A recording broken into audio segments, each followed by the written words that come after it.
आदरणीय मित्रों, आज हम आप लोगों के लिए हितोपदेश से एक कथा लेकर के आए हैं जिसमें मृग श्रृगाल कथा है, हिरण और सियार की कहानी। इसे आप धैर्यपूर्वक सुनिए और आपको कैसी लगी हमको भी सुझाव दीजिए। धन्यवाद। एक देश है जिसका नाम है मगध। उसमें चंपकवती नाम का एक बहुत बड़ा जंगल है। वहाँ बहुत दिन से बड़े प्रेम से मृग और कौवा मित्र बनकर रहते थे।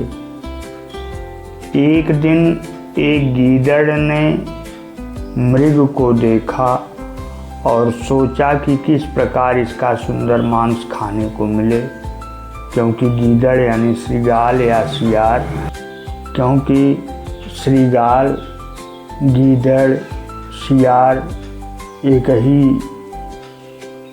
नाम है, तीनों एक ही पशु के नाम हैं ये। तो ये मांसाहारी होते हैं। श्रृगाल जितने हैं सब मांसाहारी होते हैं।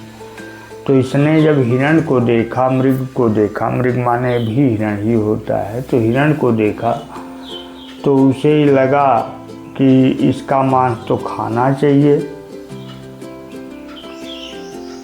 कुछ सोचकर वह उसके पास जाकर बोला,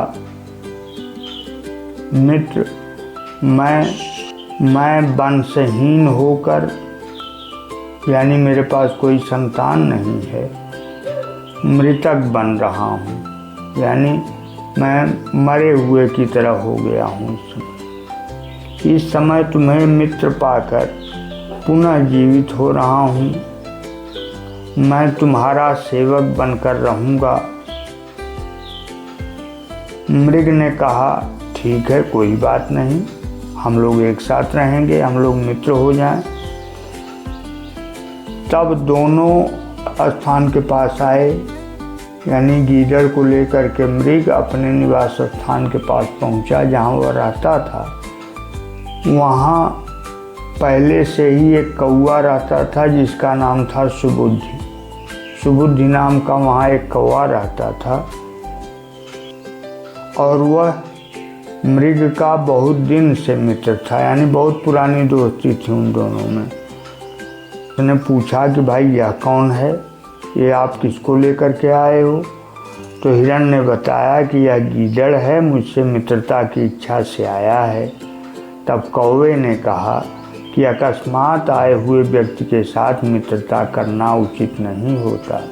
किसी भी ऐसे अपरिचित व्यक्ति को जिसे आप न जानते हों या मित्रता कर लेना कदापि उचित नहीं होता, क्योंकि जिसके कुलशील का पता न हो उसे निवास स्थान नहीं देना चाहिए। क्योंकि क्या तुमने ये नहीं सुना था कि बिल्ली के दोष से बूढ़ा गिद्ध मारा गया था? तो उन दोनों को बड़ा आश्चर्य हुआ। उन्होंने कौवे से पूछा कि कैसे भाई, कैसे मारे गए थे ये सब? तो उसने गिद्ध और बिड़ाल यानी बिल्ली की कथा सुनाना शुरू किया। कहा, मित्र, गंगा के किनारे गृद्धकूट नामक पर्वत पर एक विशाल पाकड़ का वृक्ष था। उसके खोखले में नख नेत्र विहीन एक बूढ़ा गिद्ध रहता था। यानी गिद्ध के पास दो ही चीज़ें बड़ी शक्तिशाली होती हैं, एक तो उसका नाखून और दूसरे उसकी आँख। वो आँख से कई कोसों दूर देख लेता है। उस गिद्ध का नाम जरदगव था। उस वृक्ष पर रहने वाले अन्य पक्षी उसे थोड़ा सा खाना दे देते थे, इससे वह जीता रहता और उनके बच्चों की रखवाली किया करता था। एक दिन की बात, संजोग से देखकर नामक एक बिल्ली पक्षियों के बच्चों को खाने के लिए वहां आया। उसे आता देखकर पक्षी चिल्लाने लगे। यह सुनकर गिद्ध ने कहा, कौन है? बिल्ली ने सोचा, अब तो मैं मर गया, क्या करूं, भाग भी नहीं सकता, फिर वह कुछ सोचकर उसके पास गया और प्रणाम किया। उसने पूछा, तुम यहाँ कैसे आए? यहाँ तो पक्षियों के बच्चे रहते हैं, तुम उन्हें खा जाओगे? चले जाओ, नहीं तो मार डालूंगा। तो बिल्ली ने कहा कि आप पहले मेरी बात तो सुन लें, फिर जो चाहें वह करें। उसने कहा कि मैंने मांस खाना छोड़ दिया है। मैं नित्य स्नान करने वाला ब्रह्मचारी चंद्रायण व्रती होकर रहता हूँ।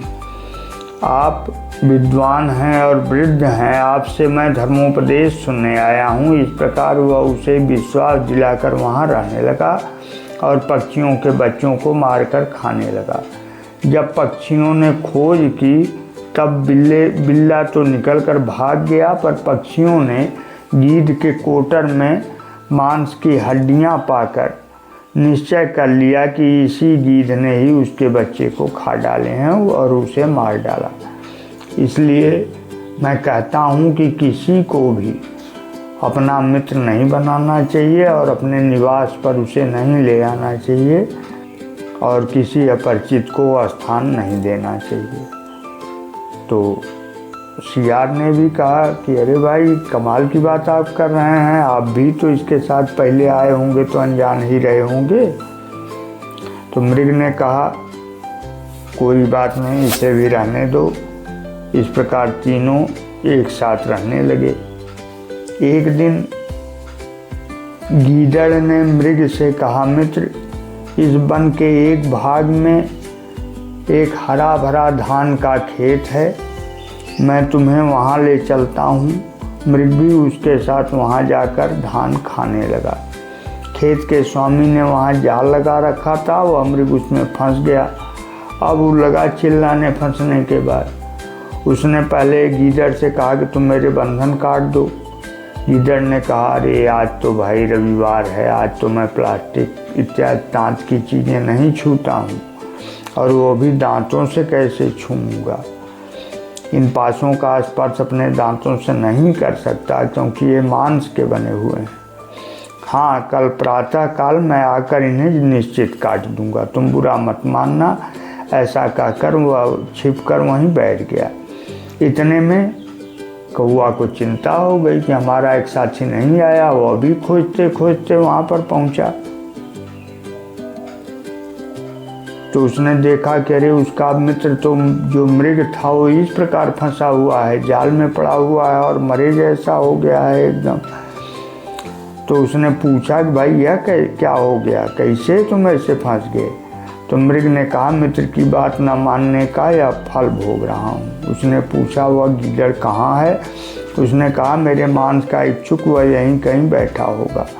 जब कौवे ने देखा कि खेत का स्वामी डंडा लिए आ रहा है तब उसने मृग से कहा कि अब अपने आप को एकदम मरे जैसा बना लो, यानी सांस खींच कर लेट जाओ, पैर फैला लो, पेट फुला लो, और जब मैं काँव काँव करके बोलने लगूँ तब तुरंत उठ करके भागना। मृग ने ऐसा ही किया। खेत के स्वामी ने उसे मरा हुआ जानकर धीरे धीरे जाल समेटना आरंभ किया। इसी बीच कौवे का शब्द सुनकर मृग उठकर भाग गया। यह देखकर खेत के स्वामी ने अपना डंडा फेंका, जिससे वहीं बैठा हुआ वह गीदड़ मर गया और मृग भाग गया। हिरण्यक ने कहा कि इसीलिए मैं कहता हूँ कि भक्ष और भक्षक की प्रीति विपत्ति का कारण होती है। अगली कथा अगले किसी अंक में।